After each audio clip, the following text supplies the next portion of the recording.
আমরা এখন আছি সিটি হসপিটালের সামনে। আপনাদের আমরা আগেই জানিয়েছি সঙ্গীত জগতের উজ্জ্বল নক্ষত্র তরুণ প্রতিভা মেঘ রায় গত রাতে তার নিজ বাড়িতে আত্মহত্যার চেষ্টা করেন। বাড়ির লোক তাকে দেখতে পেয়ে হাসপাতালে নিয়ে আসে। হাসপাতালের তরফ থেকে এখনো কোনো রকম অফিসিয়াল স্টেটমেন্ট দেওয়া হয়নি বা কোনো মেডিকেল বুলেটিনও দেওয়া হয়নি। হাসপাতাল কর্তৃপক্ষ লাগাতার সংবাদ মাধ্যমের সঙ্গে অসহযোগিতা করলেও বিশ্বস্ত সূত্রে আমরা খবর পেয়েছি মেঘ রায় চিকিৎসাধীন এই হাসপাতালে এবং তার বর্তমান শারীরিক অবস্থা অত্যন্ত সংকটজনক। কেন আত্মহত্যার চেষ্টা করলেন এই তরুণ প্রতিভা? এই আত্মহত্যার পেছনে কোনো কালিমালিপ্ত ব্যক্তিগত জীবনের কোনো ইতিহাস লুকিয়ে আছে নাকি কোনো গভীর ষড়যন্ত্র? লোকচক্ষুর অন্তরালে চলে গিয়ে আত্মহত্যার কারণ কি? তাহলে সেই স্ক্যান্ডেল নাকি তার পরবর্তী মানসিক অবসাদ? আমরা সারাক্ষণ থাকছি সিটি হসপিটালে। প্রতি মুহূর্তে মেঘ রায়ের সমস্ত খবরের আপডেট আমরা দিতে থাকবো। অনিন্দ, একটা কথা বলি? হ্যাঁ বলো। মেঘের তো এখনো জ্ঞান ফিরতে দেরি আছে। আমি তো আছি এখানে। তুমি যাও, বাড়ি গিয়ে একটু বিশ্রাম করো।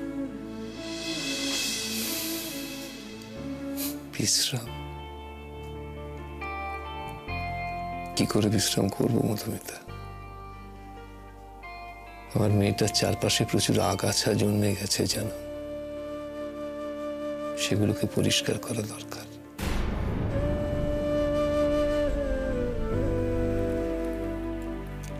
তার জন্য তো তোমার সুস্থ থাকাটা দরকার, তাই না? আমি সুস্থ থাকবো মধুমিতা, আমি সুস্থ থাকবোই। আমার কর্তব্য আমাকে সুস্থ করে রাখবে। চারপাশে এত আগাছা কি করে জন্মালো বলো তো? বেড়ে উঠলো কি করে? তুমি জানলে কি আর এই আগাছাগুলোকে বাড়তে দিতে? একটা কথা মনে রাখো, আমি তো শিকড় ধরে টানাটানি করব, তাতে হয়তো এমন কেউ উঠে আসতে পারে যে তোমার আমার দুজনেরই খুব কাছাকাছি। আমি জানি, জানি, খুব ভালো করে জানি, কিন্তু তোমার যা করার তুমি সেটাই করো। আর তাতে যদি তার নামটাই উঠে আসে, তুমি যেমন বুকে পাথর রেখে সবটা সহ্য করবে, আমিও করব। এটা তো আমারই পাপের ফল অনিন্দ। আজকে মেঘের যে এই অবস্থা, তাতে তাতে তো অনেকটা আমি দায়ী। আমি একটা কথা বলি, আমি আছি, তুমি একটু বাড়িতে ঘুরে এসো। ময়ূরীটাও একা রয়েছে, তোমারও তো শরীরটা ভালো নয়, কালকে রাত জেগেছ, তুমি একটুখানি বিশ্রাম করে এসো। আমি এখানে আছি, তুমি সবটা সামলে নেবে। তুমি একটু ঘুরে এসো। আর একটু থাকি না, তারপর তো যাবই। যেতে ইচ্ছে করছে না।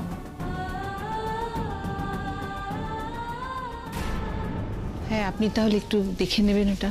আপনাদের কিচ্ছু ভাবতে হবে না, সমস্ত ব্যবস্থা আমি করে দেব।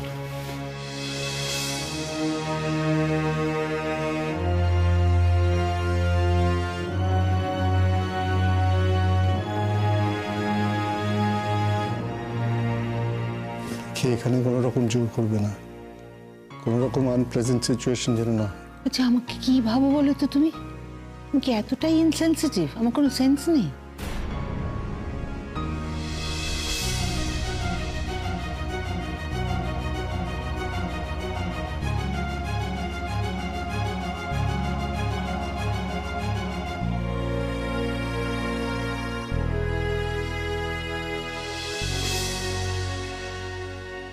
কিরে, কোনো খবর খবর পেলি নাকি? দূর, হাসপাতাল কিছুই জানায়নি। মরে টরে যায়নি তো? তোর ও কি প্রাইম মিনিস্টার নাকি যে মরে গেলে খবর চাপা রাখবে? মেঘ রায়ের এই কেচ্ছাটা হেভি গড়িয়েছে বল। কলকাতার ইন্ডাস্ট্রিতে এরকম রগরগে খবর অনেক দিন পর। ওই দেখ, পণ্ডিত অমর চক্রবর্তীর গাড়ি, মেঘ রায়ের গুরুজি। চল চল চল।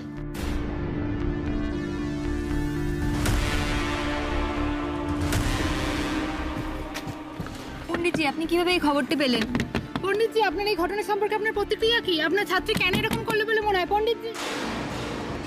মিস্টারি, তোমার নার্ভাসনেস ওদের আরো উৎসাহ দেবে। তোমাকে কিছু বলতে হবে না, যা বলার আমি বলবো। পণ্ডিতজি, আপনি মেঘ রায় জিষ্ণু সম্পর্ক নিয়ে কিছু বলুন। জিষ্ণু, আপনার কাছে আমার একটা প্রশ্ন আছে। মেঘ রায়ের সঙ্গে আপনার কিরকম সম্পর্ক? আপনারা কি কোনো সম্পর্কে আছেন? আপনার কি মনে হয় মেঘ কেন আত্মহত্যা করলো? রিসোর্টের ঘটনাটা সকলের সামনে চলে এলো বলে? গুরুজি, ওরা এসব কি বলছে, কেন বলছে? ওরা যা খুশি বলুক,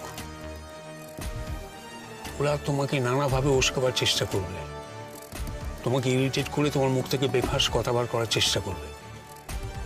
জাস্ট টাইট লিপস থাকো। জিষ্ণু, এই মুহূর্তে আপনি কি ফিল করছেন? আপনার কতটা হতাশ লাগছে?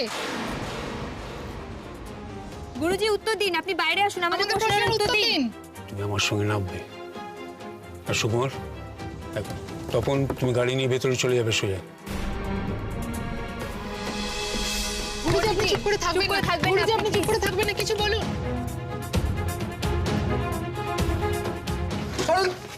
শোনুন আপনারা,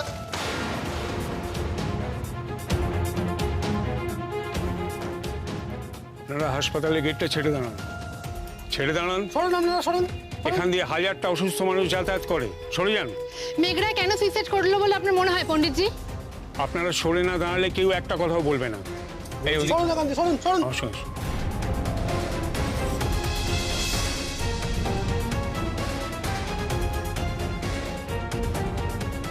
হ্যাঁ বলুন, আপনাদের যা জানার আছে প্রশ্ন করুন, আমি উত্তর দেব। আপনাদের উত্তর চাই তো, উত্তর দিচ্ছি আমি। মিস্টার রায়, সমবেদনা জানাতে এসেছেন তো, ধন্যবাদ। অনিন্দ্যবাবু, আপনাদের মনের অবস্থাটা আমি আন্দাজ করতে পারি। না না, পারেন না।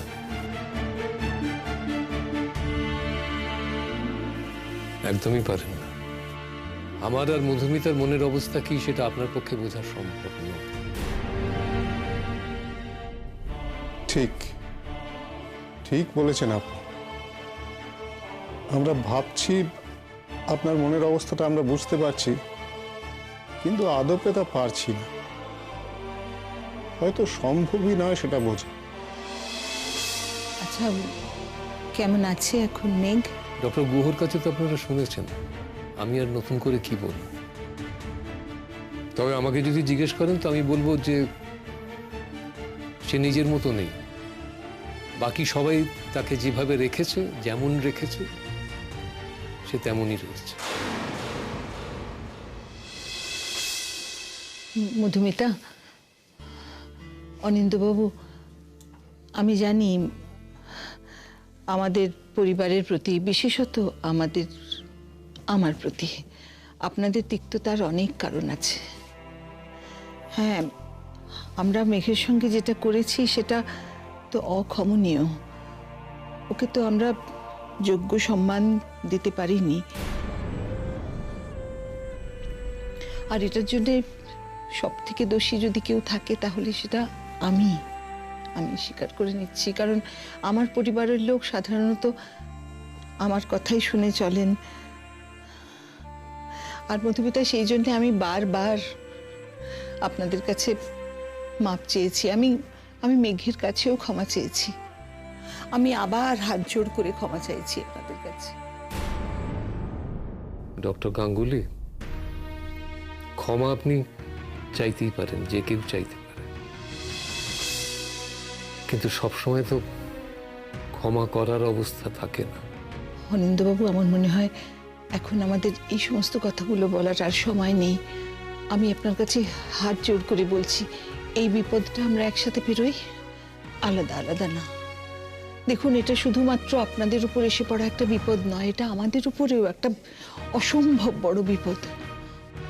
মধুমিতা, আমি মানে ডক্টর গুহর সঙ্গে আমরা কথা বলেছি, উনি একরকম রাজি হয়েছেন। ওনাকে আমরা বলেছি যে মেঘের অবস্থা একটু স্টেবল হোক, তারপরে আমাদের হসপিটালে মেঘকে আমরা শিফট করব। ও ওখানে অনেক বেশি কেয়ারে থাকবে, অনেক বেশি মেডিকেল অ্যাটেনশন পাবে। অনিন্দ্যবাবু, প্লিজ আপনারা এই ব্যাপারে না করবেন না। ডক্টর গুহ বলেছেন উনি নিজে দায়িত্ব নিয়ে সমস্ত ব্যবস্থা করবেন। ও, আপনারা ডিসাইড করে ফেলেছেন যে ওকে শিফট করবেন এখান থেকে? আপনারাই ভেবে ফেলেছেন, তাই না? তাই তো? হ্যাঁ বলুন, আপনাদের কি কি প্রশ্ন আছে জিজ্ঞেস করুন, আমি উত্তর দেব। মেঘ রায়ের আত্মহত্যার কারণ কি বলে আপনার মনে হয়? ও, আত্মহত্যাটি হয়ে গেছে বলে যদি আপনার কাছে খবর থাকে তাহলে আমাকে প্রমাণ দিন, না হলে আপনি মিথ্যে খবর রটাচ্ছেন, এই চার্জ আনবো আপনার এগেনস্টে। স্যার বলতে চাইছি আমি মেঘ রায় আত্মহত্যার চেষ্টা কেন করলেন বলে আপনার মনে হয়? আপনি তো নিজের ভাষাটাই ঠিক করে জানেন না, এক প্রশ্ন করতে গিয়ে আরেক প্রশ্ন করে বসছেন। আপনি সাংবাদিক, আগে নিজের পেশার প্রতি সৎ হন, তারপর প্রশ্ন করবেন। সরি স্যার, আমি এই প্রশ্নটাই করতে চেয়েছিলাম, ও কেন আত্মহত্যা করার চেষ্টা করলো বলে আপনার মনে হয়? কারণটা আপনারা আপনারা দায়িত্ব জ্ঞানহীন মিডিয়ার লোকেরা। একটা খবর গরমাগরম পরিবেশন করি, আপনাদের দায়িত্ব শেষ। সেটা আদৌ সত্যি কিনা, যেটা চোখের সামনে দেখছি সেটা জোর করে সাজিয়ে গুজিয়ে দেখানো হচ্ছে কিনা। আপনি কি মেঘ রায়ের সুইসাইড অ্যাটেম্পটের জন্য মিডিয়াকে দায়ী করছেন? অবশ্যই করছি, এতক্ষণ ধরে যা বললাম তাতে তো সেটাই বোঝা যায়, তাই নয় কি? পণ্ডিতজি, আপনি কি মনে করেন না সেদিন রিসর্টে মেঘ রায়কে যথেষ্ট আপত্তিকর অবস্থায় দেখা গিয়েছিল? আপত্তিকর? কার আপত্তি? কিসের আপত্তি? আপনাদের মিডিয়ার, এই সমাজের স্বঘোষিত গার্জেনদের কাছে আপত্তিকর? আপনারা কে আপত্তি করার? কে আপনারা? কে আপনাদের দায়িত্ব দিয়েছে এই সব কিছুর সীমা নির্ধারণ করার? বলুন। পণ্ডিতজি, আপনি তো এটা মানেন সোসাইটির কিছু নর্মস আছে যেগুলিকে অস্বীকার করা যায় না। মেঘ রায় সেদিন এতটাই নেশাগ্রস্ত হয়েছিলেন যে তিনি তার অনুষ্ঠানে উপস্থিত থাকতে পারেননি। এটাই আপনাদের কাছে খবর? কেন? মেঘ মেয়ে বলে? যখন কোনো বিশিষ্ট পুরুষ রবীন্দ্রসঙ্গীত শিল্পী ঢুলু ঢুলু চোখে সামনের সারির মহিলা দর্শকের দিকে তাকিয়ে তুমি আমারই করেন, তখন সেটা হয় শিল্পের উৎকর্ষতা, আর মেয়েটি হয় ইন্সপিরেশন, তাই তো? যেহেতু গায়কটি পুরুষ। প্রাচীনের দল। আমি এখানে দাঁড়িয়ে বলছি মেঘ সেদিন নির্দোষ ছিল।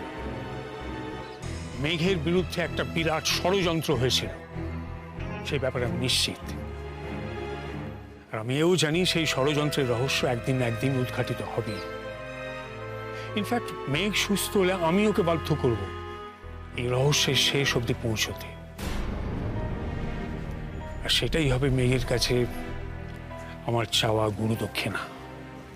আমি এইখানে দাঁড়িয়ে আপনাদের চ্যালেঞ্জ করছি, মেঘ যদি নির্দোষ প্রমাণিত না হয় তাহলে আমি অমর চক্রবর্তী গান গাওয়া ছেড়ে দেবে। আর আপনারা যারা মেঘের চরিত্রের দিকে আঙুল তুলছেন, মেঘের দিকে আঙুল তুলছেন, হসপিটালে বেডে শুয়ে জীবন মরণের মাঝখানে যুঝতে থাকা একটা তরুণ প্রাণকে, একটা তরুণ প্রতিভাকে নিজেদের ক্যারিয়ারের সিঁড়ি হিসেবে ব্যবহার করতে চাইছেন, তাদের কাছে আমি প্রশ্ন করব, যদি মেঘ নির্দোষ প্রমাণিত হয় তাহলে আপনাদের মধ্যে কে কে নিজেদের পেশা ছেড়ে দেবেন? নিজেদের অযোগ্য মনে করে পেশা ছেড়ে দেবেন কে? চলো জিষ্ণু। সরুন আপনারা, সরুন সরুন, সরে যান। এখনো আপনারাই ঠিক করবেন যে মেঘের ট্রিটমেন্ট কোথায় হবে, কেমন করে হবে? আপনারাই ডিসাইড করবেন সেটা। না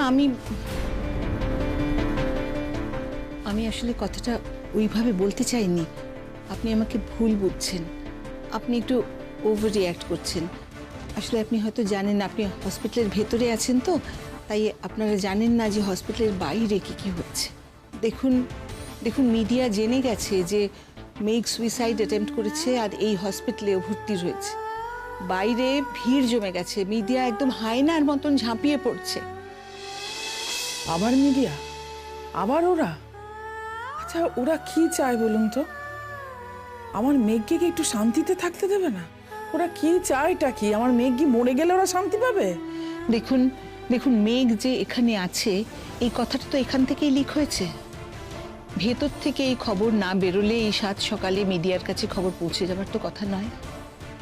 অরিন্দবাবু, আমি আপনাকে এটাই বোঝাতে চেষ্টা করছি, এইখানে মেঘের প্রিভেসি সুরক্ষিত নয়। আমি যদি ওকে আমার হসপিটালে নিয়ে যেতে পারি তাহলে ওর প্রিভেসি আমি দেখব, ওর কোনো খবর বাইরে বেরোবে না। আমি নিজে ওর কেয়ার নেব, ওকে আমরা সুস্থ করে তুলব। থাক না ডক্টর গাঙ্গুলি, আমার মেয়েকে আপনাদের কেয়ারেই পাঠিয়েছিলাম। তাকে সাজিয়ে গুছিয়ে অগ্নিসাক্ষী করে তাকে সম্প্রদান করেছিলাম। কি করলেন আপনারা?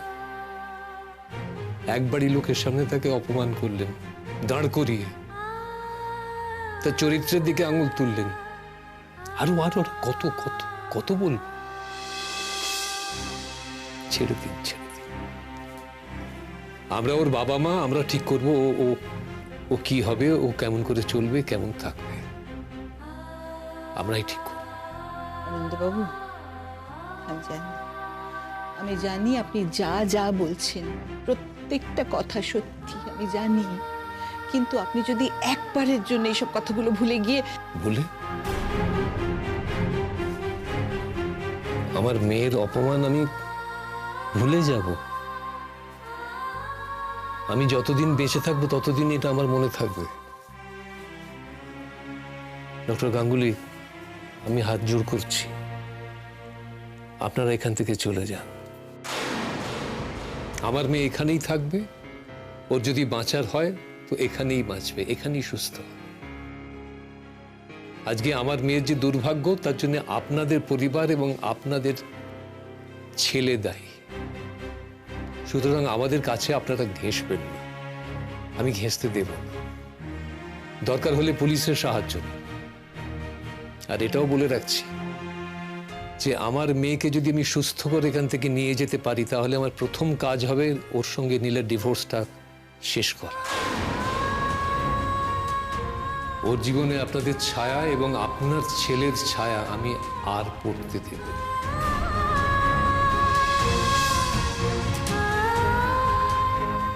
নমস্কার।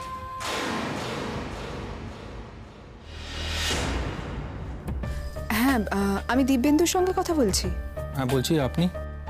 আমি গিনি বলছি। গিনি মানে রূপের ওয়াইফ? হ্যাঁ, অফিসিয়ালি এখনো তাই। আপনার সঙ্গে না আমার একটু দরকার ছিল, কথাটা ফোনে বলা যাবে না। আপনার সঙ্গে একটু দেখা হতে পারে কি? হোয়াই নট, আপনি আমার অফিসে চলে আসুন। আমি এই ফোন নাম্বারে আমার লোকেশনটা আর ঠিকানাটা পাঠিয়ে দিচ্ছি। আসলে আমার নতুন ফোন তো, তাই আপনার ফোন নাম্বারটা ছিল না, তাই বুঝতে পারিনি। ও আচ্ছা, বেশ। বলছিলাম যে আজকে দুপুরেই আমি যেতে পারি? হ্যাঁ, তখন এলেই ভালো হয়, তখন তো লাঞ্চ টাইম। আর আমি আপনাকে টাইমটা টেক্সট করে দিচ্ছি। ওকে, ঠিক আছে, থ্যাংক ইউ।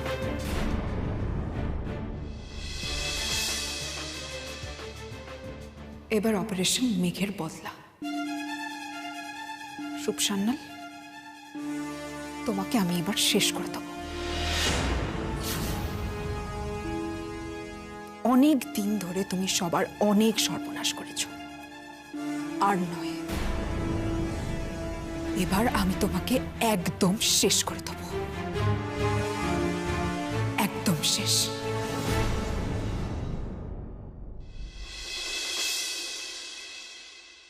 হ্যাঁ হ্যাঁ, আমি আর জিষ্ণু বাইরে আছি।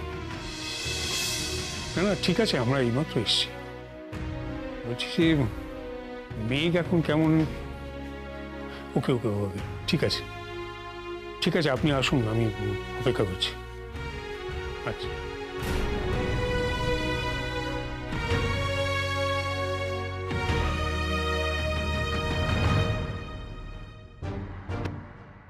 মা, পরবমা, আরে তোর তো গেছিলি, বল না আমার মেঘ দিদিভাই কেমন আছে? মা, তুমি এরকম অস্থির হয়েও না।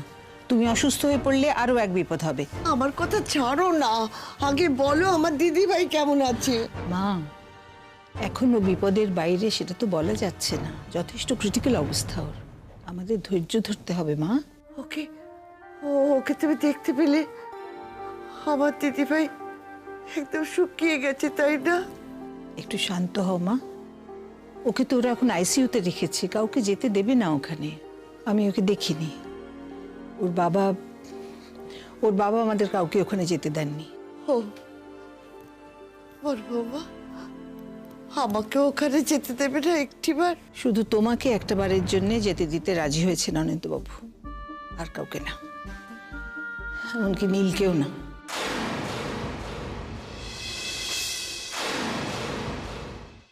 ভাবিস না দাদা, আমি গিয়ে তার কানে কানে বলে দেবো যে তুই তার জন্য অপেক্ষা করে আছিস।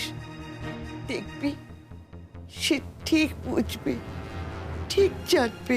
মা, তোমাকে তো ওখানে ঢুকতে দেবে না, দরজার বাইরে থেকে তোমাকে দেখতে হবে। ঠিক আছে ঠাম্মি, ঠিক আছে, তুমি গেলেই হবে। মা, তুমি একটু ওয়েট করো, আমরা একটু ডাক্তারের সাথে কথা বলে আসি। চল।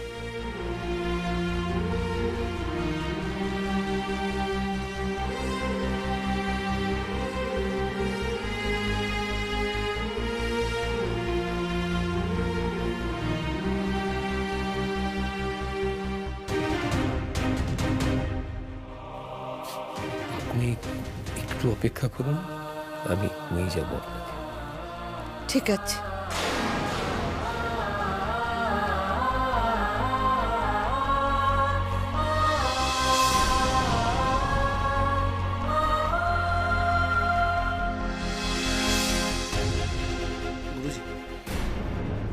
অনিন্দ্য, আপনি স্টেডি আছেন তো?